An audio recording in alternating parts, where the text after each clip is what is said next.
అంటే కష్టపడింది ఏమీ రావట్లేదు కదా. ఇదిగో ఈ ప్రకృతిలో ఉన్నదంతా ఎలా వచ్చిందంటే దేవుడు కష్టపడలేదా చెప్పండి?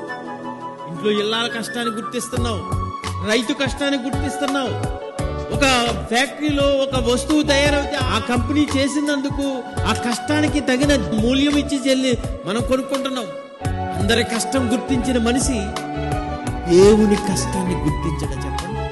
7 దినాలు ఆయన 6 దినాలు కష్టపడి పనిచేసి 7వ రోజు విశ్రమించవలసి వచ్చింది. అంటే ఈ రోజు మనం అనుభవిస్తున్నవన్నీ లెక్కలేనన్ని మహాకార్యాలు ఆయన ప్రకృతిలో చేశాడు. నువ్వు తినటానికి, త్రాగటానికి, నువ్వు అనుభవించటానికి, చక్కగా సుఖంగా ఈ భూమి మీద ఉండటానికి, నీకు కావలసిన ఏర్పాట్లన్నీ చేయటానికి ఆయన ఎంత కష్టపడి ఉంటాడో. ఎప్పుడైనా దేవుని కష్టాన్ని ఆలోచించాలా? దేవుని కష్టపడి ఈ ప్రకృతి అంతా చేశాడు.